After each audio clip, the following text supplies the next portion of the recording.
Tribes பார்வையாளர்களுக்கு வணக்கம். இன்று நம்மோடு இணைந்திருக்கின்ற சிறப்பு விருந்தினர் தமிழக வெற்றி கழகத்தின் முன்னாள் செய்தி தொடர்பாளர், சமூக செயல்பாட்டாளர் திரு மணிகண்டன் வீராசாமி அவர்கள். வாருங்கள், அவரோடு உரையாடலாம். தோழர் வணக்கம். வணக்கம் தோழர். தோழர், சமீபத்தில் ரெட்பிக்ஸ்ல ஒரு பேட்டி பார்த்தேன். அதாவது விஜய், சங்கீதா இவர்களுடைய விவாகரத்து சம்பந்தமான சங்கீதா தாக்கல் செய்த அந்த பெட்டிஷன் அது வெளிவந்த உடனே இந்த பேட்டி வெளியாகிருக்குது. அந்த பேட்டியில் பல்வேறு அதிர்ச்சிக்குரிய விஷயம் இருக்குது. விஜய் சங்கீதா விவாகரத்து மனு எப்படி கசிந்தது, பின்னணியில் உள்ள அரசியல் என்ன அப்படின்ற தலைப்புல விவாதிச்சிருக்கிறாங்க. ஆரோக்கிய சதீஷ் அப்படின்ற ஒரு வழக்கறிஞர் பேசியிருக்கிறாரு. அதுல பல்வேறு அதிர்ச்சிக்குரிய விஷயங்கள் நான் பார்க்க முடிஞ்சது. நீங்களும் அந்த நேர்காணலை பார்த்துருப்பீங்கன்னு நினைக்கிறேன். அதுல ஆரோக்கிய சதீஷ் ஒரு முக்கியமான விஷயத்த முன்வைக்கிறாரு. அதாவது திருமணத்துக்கு மீறிய உறவு, இதை தாண்டி அதுல மிக முக்கியமா சங்கீதா வைக்கின்ற குற்றச்சாட்டுகளே என்ன அப்படின்னா 16வது பாயிண்ட் அந்த பெட்டிஷன்ல இருக்கிறது அப்படின்றாரு. The respondent continue to travel abroad and attend public events with the said actress. The actress regularly posted photographs of these outings on social media. The respondent neither denied nor objected to this post. அதாவது வெளிநாடுகளுக்கு ஒரு நடிகையோடு விஜய் போறாரு, வெளியில போறாரு. அந்த புகைப்படங்களை அந்த நடிகை அவங்களுடைய சமூக வலைதள பக்கங்கள்ல பதிவு செய்யறாங்க. விஜய் எந்த மறுப்பையும் தெரிவிக்கல. இதுதான் மெயினான குற்றச்சாட்டு. அப்ப சங்கீதா விஜய்க்கு இருப்பது ஒரு பொசசிவ்னஸ் தான், வேற ஒன்றும் இல்லை. சோசியல் மீடியானாலதான் இந்த பிரச்சனை வெளில வருது அப்படின்ற மாதிரி சொல்றாரு. இங்க பிரச்சனை மிஸ்டர் விஜய்க்கும் மிஸ்ஸஸ் விஜய்க்கும் இல்லை. இங்க பிரச்சனை பாத்தீங்கன்னா சோசியல் மீடியா போஸ்ட்னால தான் வந்துச்சுங்கிறாங்க. இந்த காதலின் உச்சம் தான் இந்த பொசசிவ்னஸ். இவர் சோசியல் மீடியால போட்டதை நீ அதை ரிமூவ் பண்ணு அப்படின்னு சொல்லியிருந்தாருன்னா ஓகேங்களா, இவர் அவங்களுக்கு ஹாப்பி. அவங்க இதை சொல்லல அப்படின்ற ஒரே ஒரு விஷயம் தான் அவங்க இதை மீன் பண்றாங்க. இது பற்றி உங்களுடைய கருத்து என்ன? நீங்க விஜய், எஸ்.ஏ. சந்திரசேகர் இவர்களோடு நீண்ட ஆண்டுகளாக பழக்கத்தில் இருந்தவர், அவங்கள நன்கு அறிந்தவர். இதுல உள்ள பின்னணி என்ன பாத்தீங்கன்னா, ஒரு பூதாகாரமான விஷயத்த ஒரு பெண்ணுக்கு எதிரான, இது விஜய் அவர்களோட மனைவின்றதுனால நான் சொல்ல, ஒரு பெண்ணுக்கு எதிராக மிகப்பெரிய நடந்த ஒரு அநீதிய 5 ஆண்டுகளாக என்னை வீட்டுக்குள்ள அடைச்சு வச்சு என்னை கொடுமைப்படுத்தினாருன்னு அவங்க சொல்றாங்க. இதுதான் அதோட சாராம்சம். இதை கூட புரிஞ்சுக்காம ஒரு எவ்வளவு இலகுவா நீங்க ஒரு பெரிய விஷயத்தை எவ்வளவு நார்மலைஸ் பண்றானுங்க பாருங்க. இந்த நீங்க சொல்ற அந்த ஆரோக்கிய சதீஷ்லாம் பாத்தீங்கன்னா கிரிமினல் மாதிரி பேசிட்டு இருக்கான். அவர் ஒரு வழக்கறிஞர் மாதிரி பேசல, ஒரு கிரிமினல். ஏன்டா உன் வீட்டுல உன் சகோதரிக்கோ இல்ல உங்க வீட்டுல யாருக்காவது இந்த மாதிரி ஒரு சம்பவம் நடந்தா இப்படிதான் நீ பேசுவியா? நான் என்ன கேட்கறேன்னா, அரசியல் வேறுங்க. விஜய் அரசியல் கட்சி தலைவர். அதெல்லாம் தாண்டி அவர் இன்னைக்கு அவர் வீட்டுல ஒரு பிரச்சனைன்றதை நம்ம பேசவே இல்லை. இது தனிப்பட்ட வாழ்க்கை அப்படிலாம் கிடையவே கிடையாது. விஜய் என்ன ஆரம்பத்துல இருந்தே எனக்கு தெரியும். நீ எவ்வளவு பெரிய சைக்கோ, நீ எவ்வளவு பெரிய சாடிஸ்ட் நமக்கு நல்லாவே தெரியும். ஏங்க, பெண்கள் விஷயத்துல நீ இவ்வளோ கீழ்த்தரமா நடந்துருக்க, உன்னோட துணைவியாரே வெளியில சொல்றாங்க. அதை என்ன சொல்ற, இணையதள கூலிகளை வச்சு இந்த மாதிரி பேசுறது உள்ளபடியே நமக்கு அதிர்ச்சியும் வேதனையும் அளிக்குது. யாருங்க இவெல்லாம்? இந்த கேரக்டர்லாம் இதுக்கு முன்னாடி நீங்க பாத்துருக்கீங்களா? இதெல்லாம் பாத்தீங்கன்னா ரெட்ஃபிக்ஸ் ஃபிக்ஸ் பண்ற ஒரு பயங்கரமான ஒரு நெரேட்டிவ். ஏன்னா அவர் தான் சொல்லிட்டாரு, தேவதூதர்னு சொல்லிட்டாரு, கடவுளுக்கு இணையார்னு சொல்லிட்டாரு, அவர் தான் மீட்பர்னே சொல்லிட்டாரு. அப்போ இவங்க கிட்ட இருந்து நீங்க என்ன மாதிரி வார்த்தைகளோ எந்த மாதிரி ஒரு நெரேட்டிவ் நீங்க எதிர்பார்ப்பீங்க? ஏங்க, கரூர் சம்பவத்துல நான் உண்மையா சொல்றேன், நான் சவால் விடுறேன். வெகுஜன மக்கள் தயவு செஞ்சு இதை புரிஞ்சுங்க. விஜய்க்கு எதிராக பேசுறன்ற ஒரு ஒற்றை வரியில இதை கடந்து போக முடியாது. அவங்க டைவர்ஸ் ஒன்னா சேர்ந்து வாழ்ந்தாங்க, இப்ப பிடிக்கல அப்படின்னு அந்த ஒற்றை வரியில கடந்து போக முடியாதுங்க. இதுக்கு பின்னாடி பல சதி வலைகள் இருக்கு. அதை ஒன்னு ஒன்னா நான் உடைக்கணும்னு பாக்குறேன். இப்ப கரூர் சம்பவம் நடக்குதுங்க, 41 பேர் இறந்து போறாங்க. அந்த சம்பவம் என்ன பிரச்சனைன்னே வரலங்க, ஒரு கன்க்ளூஷனுக்கு வராத, டெத் நம்பரே முடியல, வரவே இல்ல. அதுக்குள்ள உட்காந்துட்டு பேசுறாரு. நீங்க சொல்ற அந்த பிலிக்ஸ் ஜெரால்டு சொல்றாரு, இது திமுகவின் அப்பட்டமான சதி, ஸ்ப்ரே அடிச்சாங்க, கத்தி வச்சு குத்துனாங்க, கழுத்தை வச்சு நெரிச்சாங்க அப்படின்னு சொல்லி இது இன்னைக்கு வரைக்கும் அரசாங்கம் அவர் மேல ஏதாவது நடவடிக்கை எடுக்கணுங்க. அதுதாங்க நமக்கு பிரச்சனை. என்னன்னா, இந்த மாதிரி இவங்க பேசி பேசி மக்களை குழப்பி திசை திருப்புறத சட்டம் தன் கடமையை செய்யணும். அன்னைக்கே தூக்கி போட்டு இவெல்லாம் மிதிச்சிருந்தீங்க வச்சுங்களேன், இன்னைக்கு அந்த சேனல்ல ஒருத்தன் தைரியமா உட்காந்து இதெல்லாம் பேசிட்டு இருப்பானா? தொடர்ச்சியான குற்றச்சாட்டுங்க. சேலத்துல அதே மாதிரிதான் நடந்தது. சேலத்துல வந்து ஒருத்தர் இறந்து போறாரு. அவங்க வந்து பாத்தீங்கன்னா 12 to 3 தான் வந்து பர்மிஷன் கேட்டிருக்காங்க. அந்த யாரு பிரசன்ன பாலாஜியும் தமிழன் பார்த்திபனும் தான் கேட்டிருக்காங்க. அது அவங்களுக்கே நல்லா தெரியும். மாவட்ட செயலாளர் அவர் வந்து கேட்டிருக்காரு. இதே இந்த வாடகை வாய் வந்து பிலிக்ஸ் வந்து உட்காந்துட்டு பேசுறாரு, எங்களுக்கு வேணும்னா இந்த நேரத்தில் தாங்க கொடுக்குறாங்கன்னு. இதெல்லாம் அப்பட்டமான பொய். எதாவது சொல்றேன்னா, இந்த நம்ம வந்து பொய்ன்னு அதை சாதாரணமா கடந்து போறோம். ஆனா இவனுங்க திட்டமிட்டு ரூம் போட்டு யோசிப்பாங்கன்னு சொல்லுவாங்களா, அந்த மாதிரி ரூம் போட்டு இந்த மாதிரி பொய் பரப்புரைகளை வந்து திட்டமிட்டு செய்யறாங்க. இதை வந்து வன்மையா கண்டிக்கணும். இவங்க முகத்திரையை வந்து கிழிக்க வேண்டிய அவசியம். அவர் தமிழக வெற்றி கழகத்தின் ஒரு தேசிய செய்தி தொடர்பாளராக இருக்கிறாரு. அவர் பொய் சொல்ல வேண்டிய அவசியம் என்ன? ஏங்க, பொய்யிலே பிறந்து பொய்யிலே வளர்ந்தவருங்க. நீங்க ரெட்ஃபிக்ஸோட முதல் வீடியோ யாரை வச்சு போட்டாருன்னா விஜய் வச்சு தான் வந்து போட்டார். அவரே வந்து சொல்லியிருக்காரு, எனக்கு வாழ்வழித்தர் விஜய்ன்னு சொல்றாரு. அந்த கட்சியில வர்றதுக்கு முன்னாடியே விஜய் பத்தி பயங்கரமா வந்து பேசிட்டாரு. நான் என்ன சொல்றேன்னா, நியாயத்தை பேசுங்க, அறத்தை பேசுங்க. இதுல என்ன பிரச்சனை? இதுல ஆரோக்கிய சதீஷ் வந்து என்ன சொல்றாருன்னா, அவங்களுக்கு சோசியல் மீடியால வர்ற போஸ்ட், அந்த நடிகை போடுற போஸ்ட், அதை விஜய் வந்து மறுக்கவில்லை. அதாவது விஜய் வந்து அதை டெலீட் பண்ண சொல்லல. அதாவது இது காதலின் உச்சம், ஒரு பொசசிவ்னஸ் தான் அவங்களுக்குள்ள இருக்கிற ப்ராப்ளம், வேற எந்த ப்ராப்ளமும் இல்லை அப்படின்னு சொல்றாரு. அது பற்றி என்ன நினைக்கிறீங்க? புறம்போக்கு, இது பொசசிவ்னஸ் இல்லடான்னு தான் நம்ம சொல்ல வேண்டியிருக்கு. ஆரோக்கிய சத்தியத்துல அயோக்கிய சதீஷ் என்ன சொல்றாருன்னா, இது வந்து பொசசிவ்னஸ். அவங்க வந்து சமூக வலத்துல இருந்து அதை நீக்கிட்டு இருந்தாங்கன்னா அவங்களுக்கு எந்த பிரச்சனையுமே இல்லை, அவங்க வந்து காதலின் உச்சத்துல இருந்தாங்க அப்படின்னு. நான் என்ன கேட்கறேன்னா, அவங்க கணவன் மனைவிக்குள்ள நடந்த விஷயத்த நீ யார் ஃபர்ஸ்ட் பொது வெளியில வந்து பேசுறதுக்கு? இதை சாதாரணமா கடந்து போற ஒரு சாதாரண விஷயம். நான் என்ன கேட்கறேன்னா, அவங்க கிட்ட எவிடன்ஸ் பேஸ்ட் இருக்குங்க. நான் தேவைப்பட்டால் ஊடகங்களுக்கு நான் சொல்றேன், நான் வெளியிடுறேன். எந்த நிறுவனத்தை வச்சு எடுத்தாங்கன்னு எனக்கு தெரியுங்க. வீடியோ, ஆடியோ, எல்லா ஆதாரங்களுக்கும் யோசிச்சு பாருங்க. ஒருத்தவங்க வந்து கண்ணு முன்னாடியே ஒருத்தர் தப்பு பண்றாரு, தன்னோட குழந்தைகளுக்கு எதுவுமே பண்ண மாட்டேன்னு தன்னை வந்து ஒரு மனைவியா அவர் வந்து எந்த விதமான மரியாதையும் கொடுக்கறது இல்லை, மதிக்கிறது இல்லை, அவங்களோட எந்த விதமான ஒட்டும் இல்லை, உரம் இல்லாம ஒருத்தன் வந்து மென்டல் டார்ச்சர் ஒருத்தன் வீட்டுக்குள்ளேயே பண்ணிட்டு இருக்கான். ஆனா ஆதாரங்கள் கையில இருக்குங்க. ஆதார கையில இருந்து கூட அவங்க பேசுறாங்க, அவங்க அப்பா அம்மா கிட்ட பேசுறாங்க, ஒரு தனிப்பட்ட அந்த நடிகரோட விஜயோட வந்து பேசுறாங்க, எல்லார்கிட்டயும் வந்து பேசுறாங்க. யாருமே அவங்களுக்கு சப்போர்ட்டே இல்லை, எந்த விதமான சப்போர்ட்டுமே இல்லாம அந்த மனநிலை நீங்க யோசிச்சு பாருங்களேன். வழக்கறிஞர்கள் மூலமாவும் ஒரு கண்ணியமான தீர்வுக்கு முயற்சி பண்ணதா அந்த பெட்டிஷன்ல சொல்றாங்க. அதுக்கு முன்னாடி உறவினர்களை வச்சு பேசுறாங்க. அவங்களோட உறவினர்கள் 2 சைடு உறவினர்களும் வந்து பேசுறாங்க. அப்போ வந்து இவர் வந்து செவி மடுக்கவே இல்லை. என்ன சொல்றதுன்னா, ஒரு அரகண்ட் மனநிலை தான் இவர் இருக்கார். திருப்பி வழக்கறிஞர் மூலமா பேசுறாங்க. நீ கோர்ட்டுக்கு போ, உன்னால என்ன பண்ண முடியுமோ பண்ணிக்குன்னு சொன்னதே இந்த இவ்வளவு தூரம் நகர்த்தி எடுத்து வந்தாரு திருவாளர் விஜய் தான். அவர் தான் இதை இவ்வளவு தூரம் எடுத்துட்டு வந்தார். இப்ப நம்ம வந்து வருவோம். இந்த வழக்கு சம்பந்தமான இந்த ஆவணங்கள்லாம் எப்படி வெளியில வந்து இவங்க வந்து பேசுறாங்க. இந்த ஆவணங்களை வெளியிட்டது. ஆமா, சதீஷும் அதை வந்து கேட்கிறாரு. இதுக்கு பின்னாடி வந்து எப்படி வந்துச்சு, இது லீக் ஆனதுக்கு பின்னாடியே ஒரு சதி இருக்குது அப்படின்றத அவரு சொல்றாரு. இது கண்டிப்பா கோர்ட்ல இருந்து வெளில வரல அப்படின்னு சொல்றாரு. 100% உண்மை. கோர்ட்ல இருந்து வெளியில வரல. இதை வெளியிட்டது யாருன்னு பாத்தீங்கன்னா தாவேகா தான். தாவேகால இருக்கிற அடிவருடிகள், விஜய்க்காக வந்து கூலி வேலை செய்கின்ற வேட்டை நாய்கள் தான் இதை வந்து வெளியிட்டாங்க. ஏன்னா, ஆமா நான் சொல்றேங்க, பேரோட என்னால சொல்ல முடியும். நீங்க விவாதத்தை வைங்க, பேரோட என்னால சொல்ல முடியும். இது யாரு வெளியிட்டாங்க? அவங்க என்ன நினைக்கிறாங்கன்னா, இன்னைக்கு வந்து தமிழக அரசாங்கம் பாத்தீங்கன்னா மகளிருக்கு வந்து 5000 ரூபாய் வந்து மகளிர் உரிமை தொகை கொடுத்ததுனால இன்னைக்கு களமே மாறி போனது. ஆனா பல்வேறு திட்டங்கள் செஞ்சுதான் அதை மாறி இருக்குன்றது இவனுக்கு, இந்த கூமுட்டைங்களுக்கு தெரியல. அதனால களத்தை மாத்ததுக்காக விஜய் மேல ஒரு சாஃப்ட் கார்னர் வரணும். இப்ப அவர் பாத்தீங்கன்னா, அவருங்க பாருங்க, அவங்க பொண்டாட்டிக்கு அவருக்கும் டைவர்ஸ், இதை பண்ணதே திமுக தான், இந்த ஆவணங்களை வெளியிட்டது திமுக தான், திமுக தான் சொல்லிட்டு அவங்கள வந்து வெளியிட சொல்லுங்க, நான் வெளியிடுறேங்க.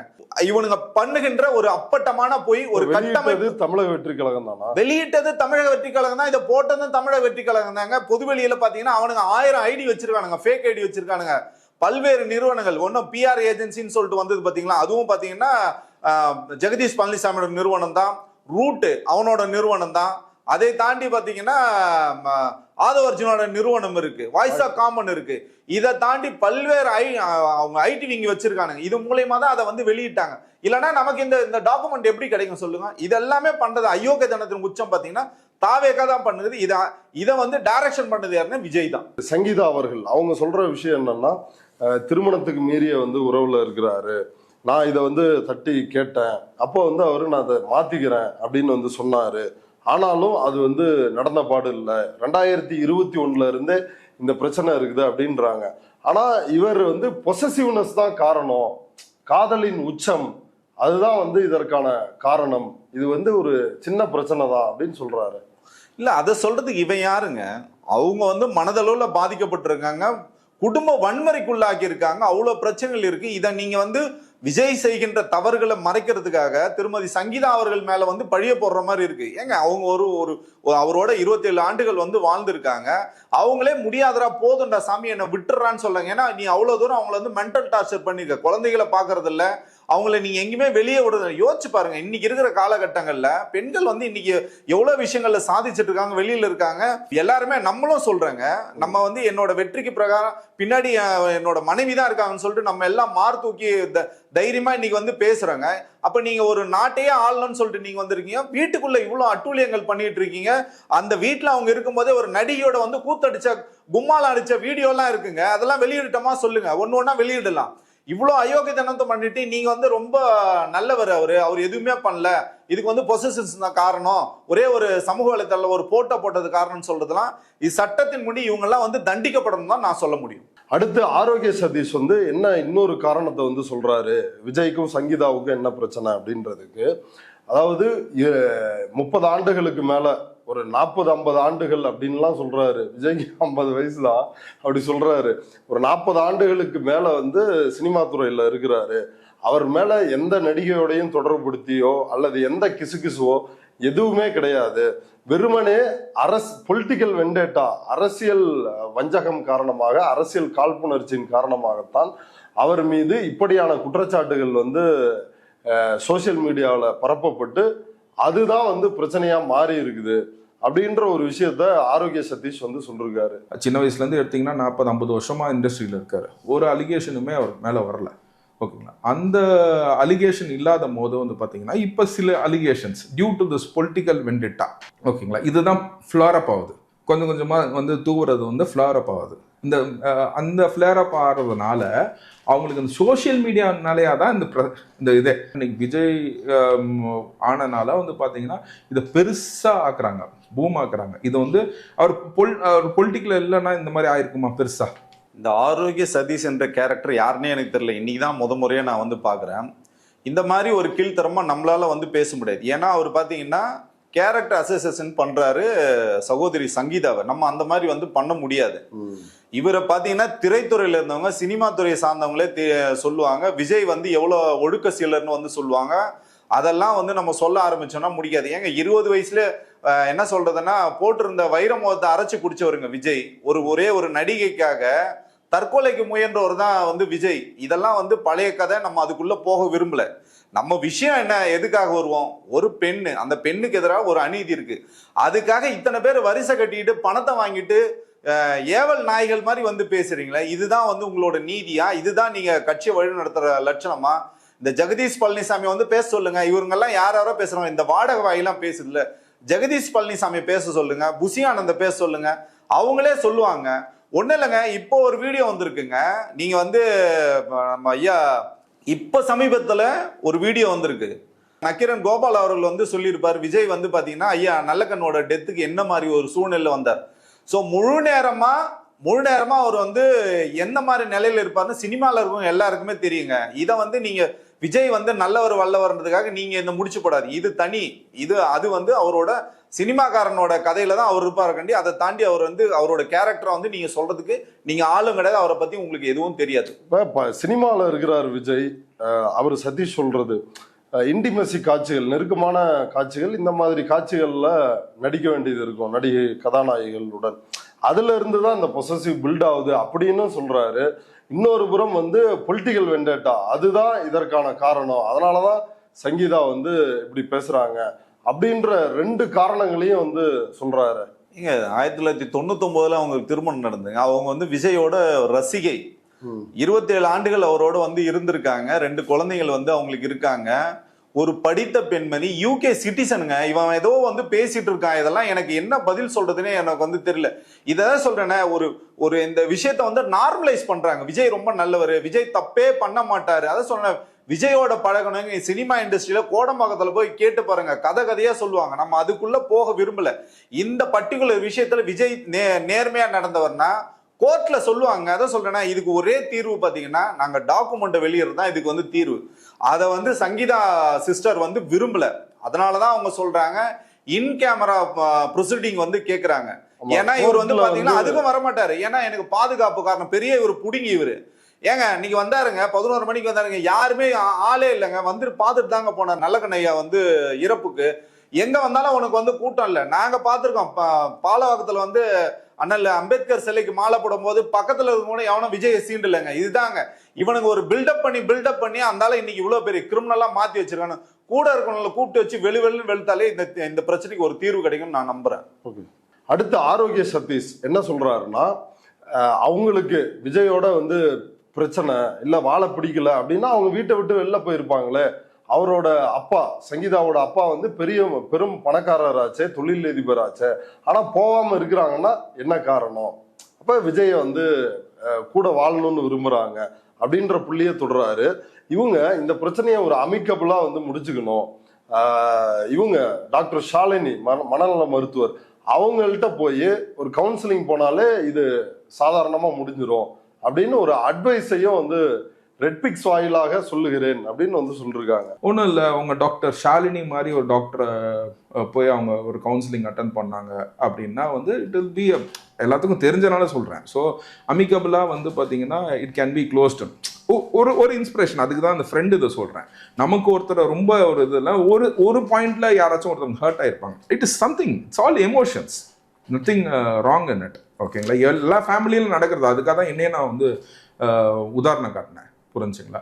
அப்படிங்கும்போது it can also be done and managed. And this is the proof in the census they both are living in the same house. Both are living in the same house. இதுல இருந்து என்ன தெரியுது? இப்போ அவங்களுக்கு பிரச்சனை அப்படின்னா தேவோட லெஃப்ட்ல கீதா, அவங்க சங்கீதாவோட அப்பா வந்து இஸ் வெரி ரிச். அவங்களுக்கு இன்னொரு வீடு எடுத்து கூட சென்னையில தங்க வைக்கலாம். ஓகேங்களா? But he doesn't do that and she also never left the home. இப்ப தெரியுதுங்களா உங்களுக்கு? இவர் ஒரு பேரை வந்து ரெஃபர் பண்றாரு. அந்த அம்மா யாருன்னா சமூக வலைத்தளங்கள் முழுக்க நீங்க போய் பாத்தீங்கன்னா தெரியும். அவங்க ஒரு மனநல மருத்துவர்னு சொல்லிக்கிறாங்க. அதை நான் வந்து கொச்சப்படுத்த விரும்பல. அவங்களுக்கே வந்து மனநலம் வந்து பாதிக்கப்பட்டிருக்கு. அப்படிதான் அவங்களோட பதிவுகள்லாம் வந்து இருக்கு. பல்வேறு காணொலிகள் அவங்களை குறித்து வந்து எழுதுறாங்க. அவங்க மோசமா எழுதுறாங்க. விஜய் வந்து மீட்பர்னு சொல்லிட்டு எழுதுறாங்க. கடவுளுக்கு மேலானவர், தூய்மையானவர் அப்படின்லாம் வந்து இந்த அம்மா எழுதுறாங்க.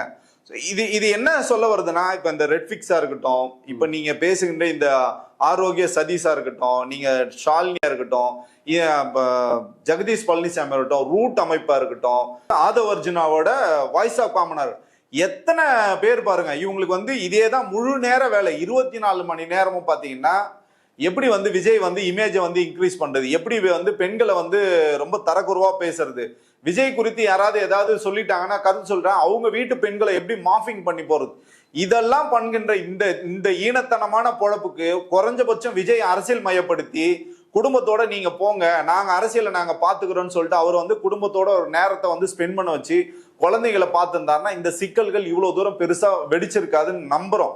அதையும் தாண்டி இதை நார்மலைஸ் ஆகினாங்கன்னா இதுக்கான விளைவுகளை அவங்க வந்து சந்திக்க வேண்டியது. அவங்க பிடிக்கலாம் வீட்டை விட்டு போயிருப்பாங்களே, ஏன் வீட்டுல இவன் யாருங்க சொல்றதுக்கு? இவன் யாருங்க அவங்கள வீட்டை விட்டு போகணும்னு சொல்றது?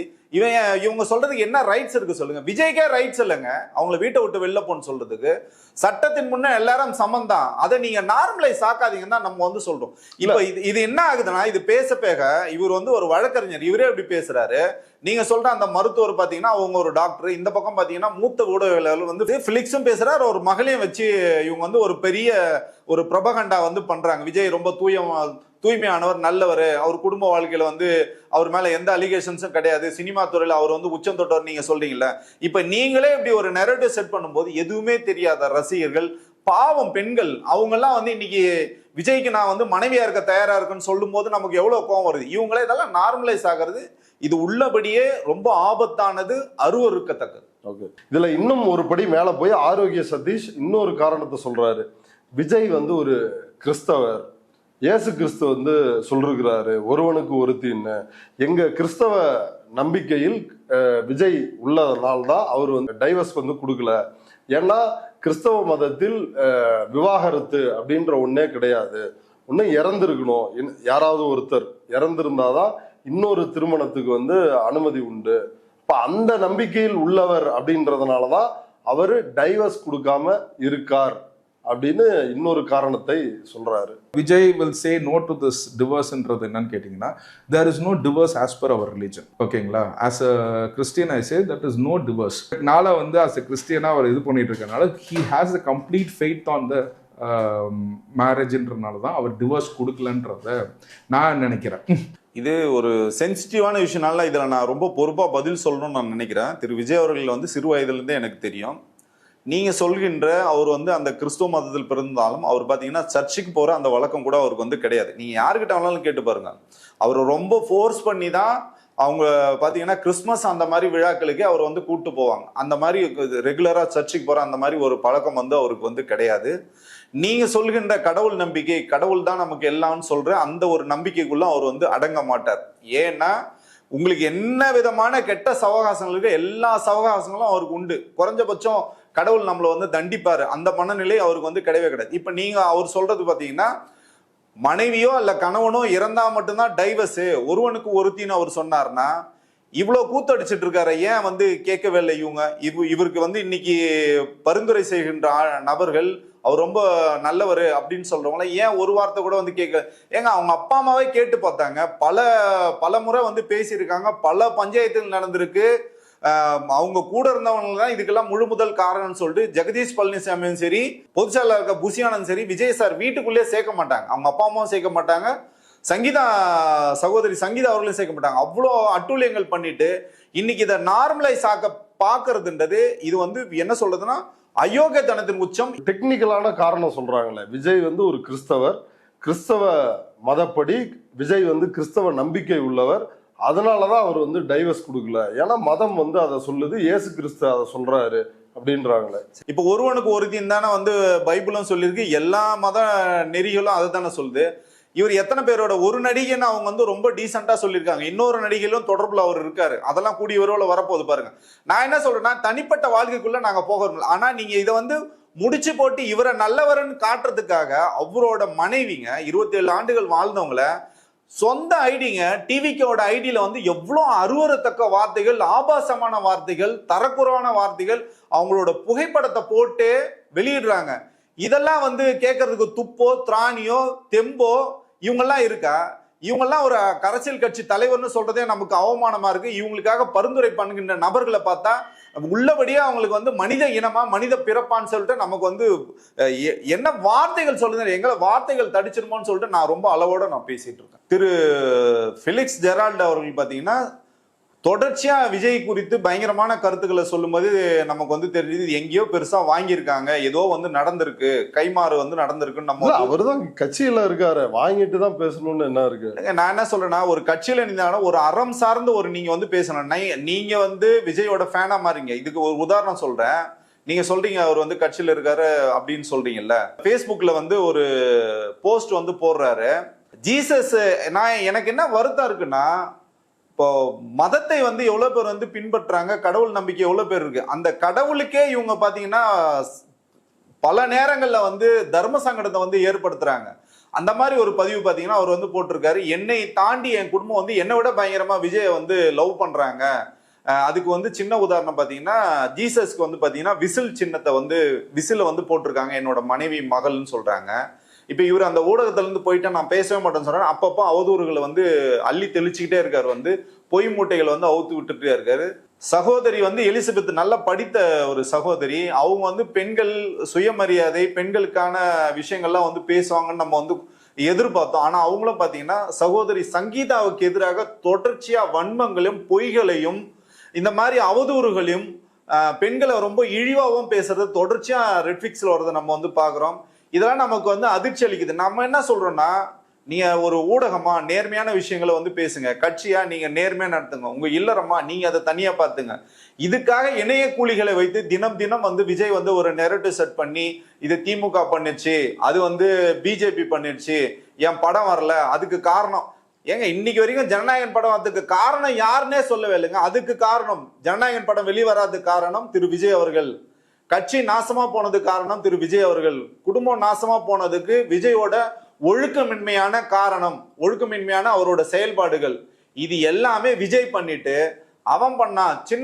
சின்ன வயசுல ஸ்கூல்ல டீச்சர் கிட்ட நம்ம போய் டீச்சர் அவன் என்னை கிள்ளிட்டான், இவன் என்ன இவன் என்ன அடிச்சுட்டான் அப்படின்னு சொல்லுவான். அந்த மாதிரி பண்றத சிறுபிள்ளைத்தனத்தை விட்டுட்டு ஆமா, குறைஞ்சபட்சம் மக்கள் அந்த மனசாட்சியோட இப்ப கேக்குறாங்க, நான் கேக்குறேங்க, முதல்வர் பார்த்து நீங்க கேட்டீங்கல்ல மனசாட்சி இருக்கான்னு, உங்ககிட்ட கேக்குறாங்க, உங்களுக்கு மனசாட்சி இருக்கா? உங்களை இப்ப எவ்வளவு பேர் பின்தொடர்ந்து வருகிறார், அவர்களுக்கு நீங்க சொல்கின்ற அறிவுரை என்ன? நீ ஒரு லீடரா என்னைக்காவது இருக்கியா, இல்ல மனுஷனா இருக்கியா? மிருகத்தனமா இப்படி இருந்து எங்களெல்லாம் சாவடிக்காதீங்கன்னு தான் நம்ம சொல்ல வேண்டியது. தேசிய செய்தி தொடர்பாளராக இருக்கின்ற ஃபெலிக்ஸாக இருந்தாலும் சரி, மற்ற எல்லாரையும் ஐடி விங்காக இருந்தாலும் சரி, தன்னுடைய மனைவியவே அட்டாக் பண்ணுங்க அப்படின்னு தூண்டி விடுவது விஜய் தானா? நான் என்ன சொல்றேன்னா, விஜய் என்ற ஒரு தனிநபர், அவரை தனிநபர் தாக்குதல் பண்ணணும், அவரோட வாழ்க்கையை பத்தி பேசணும்னு நம்மளோட நோக்கமோ குறிக்கோளோ கிடையாது. விஜய் என்ற ஒரு யாரு, எப்படி வந்தாரு, சினிமா துறையிலும் சரி அவருக்கு வந்து பெரிய வளர்ச்சி அப்படிலாம் கிடையாது. ஏங்க நான் என்ன கேட்கறேன், 68 படம் தான் நீங்க நடிச்சிருக்கீங்க, அதுல கிட்டத்தட்ட 30 படம் உங்களுக்கு ஃபெயிலியர், அதுல 9 படம் உங்க அப்பாவே வந்து வச்சு உங்களை பண்ணியிருக்காரு. நீங்க எங்க உச்சத்துல இருந்தீங்க சொல்லுங்க பாப்போம். அது எல்லாமே பாத்தீங்கன்னா பொய் பிம்பங்கள். பிஸ்மி இந்த மாதிரி நிறைய ஆட்களை வச்சு சினிமால பாத்தீங்கன்னா ப்ரொமோஷன் இவரே வந்து பண்ணிப்பாரு, இவர் படங்கள் நல்லா போச்சுன்னு. ஓடாத படத்தை பாத்தீங்கன்னா சச்சின் படத்தை வந்து ஆல்பர்ட் தியேட்டர்ல வந்து 1 வருஷம் வந்து பணம் கொடுத்து ஓட்டினாங்க, லீஸுக்கு ஓட்டினாங்க. நான் ஒரு கதையும் சொல்லட்டுமா விஜயை பத்தி? இப்படிதான் அவரோட வளர்ச்சி வந்து பாத்தீங்கன்னா ஒரு ஆர்கானிக்கான வளர்ச்சி கிடையாது. ஒரு திருட்டுத்தனமான, ஒரு மோசமான, கூடவே நடித்த நடிகர்களை வந்து நல்லா பழகி வந்து முதுகுல குத்துற ஒரு கேரக்டர் தான் சகோதரர் விஜயா இருக்கட்டும், சூர்யாவா இருக்கட்டும், இப்ப வந்திருக்க சிவகார்த்திகேயன் வரைக்கும் பாத்தீங்கன்னா அவங்களோட படங்களுக்கு வந்து பாத்தீங்கன்னா இவங்களோட ரசிகர்கள் வந்து தூண்டி விட்டு கலவரத்தை தூண்டி தான் விஜய் படத்தை வந்து ஓட வைப்பாங்க தியேட்டர்ல. இந்த மாதிரி இருந்து பொது வாழ்க்கையில நீங்க வந்து அரசியல் கட்சி ஆரம்பிச்சாலும் பாத்தீங்கன்னா பொய்யும் புரட்டும் தான் நீங்க பண்றீங்க. சரி, குறைஞ்சபட்சம் நீ தனி மனித வாழ்க்கையில உன்னோட குடும்ப வாழ்க்கையில நீ யோகியனா இருப்பன்னு பார்த்தா அங்கேயும் கிடையாது. ஏங்க டோட்டலா பாத்தீங்கன்னா விஜய் பாத்தீங்கன்னா ஒரு சைக்கோ, ஒரு மனநிலை கொண்டவர். வெற்றிக்காக என்ன வேளாம் செய்வார். அதை இன்னைக்கு வந்து கேவலமா இன்னைக்கு அம்பலப்பட்டு நிக்கிறது. இன்னும் அம்பலப்படுவார், இன்னும் அசிங்கப்படுவார். அவர் சொல்கின்ற அந்த இறை நம்பிக்கை உள்ளவரா இருந்தா கண்டிப்பா அந்த இறைவனே அவர் வந்து தண்டிப்பார் தான் நம்ம வந்து சொல்லணும். இந்த வேட்டை நாய்களே இவ்வளவு தூரம் வந்து கடிச்சு கொதறதுன்னா அப்ப விஜய் எவ்வளவு மோசமான ஆளா இருப்பான்னு பாருங்க. இவங்களை எல்லாம் இயக்குவது விஜய் தான். என்னை பத்தி யாராவது ஒருத்தன் பேசினானா அந்த ஐடியா போ திட்டு, என்னை பத்தி அவன் இன்னைக்கு வந்து அரசியல் கருத்து சொல்றானோ அவனை திட்டு. இப்ப மனைவி வந்து என்னோட வாழப்படின்னு சொன்னா அவங்கள வந்து ஆபாசமா சித்தரிங்க, அவங்கள வந்து எழுதுங்கன்னு சொல்றது, இது என்ன வார்த்தைகளை சொல்றதுன்னு எனக்கு வந்து தெரியல. இது ரொம்ப அபத்தம், அவமானம். இதை வந்து விஜய் வந்து குறைஞ்சபட்சம் மாத்திக்கிட்டாருன்னா இன்னைக்கு அரசியல் களத்திலும் சரி, பொது வாழ்க்கையிலும் சரி, ஏன்னா அவர் ஒரு பொறுப்புள்ள ஒரு தகப்பனா இருக்கணும், பொறுப்புள்ள ஒரு கணவராக இருக்கணும், பொறுப்புள்ள ஒரு அரசியல் தலைவரான இதுல இருந்து மீண்டு விஜய் வந்து ஒரு நல்ல மனிதராக உண்மையை பேசணும். விஜய் உண்மையை பேசினார்னா இதுக்கெல்லாம் தீர்வு கிடைக்கும் நம்புறோம். ஓகே தோழர், இவ்வளவு நேரம் நம்முடைய பார்வையாளர்களுக்காக உங்களுடைய நேரத்தை ஒதுக்கி கருத்துக்களை பகிர்ந்துட்டதுக்கு ரொம்ப நன்றி தோழர். நன்றி தோழர்.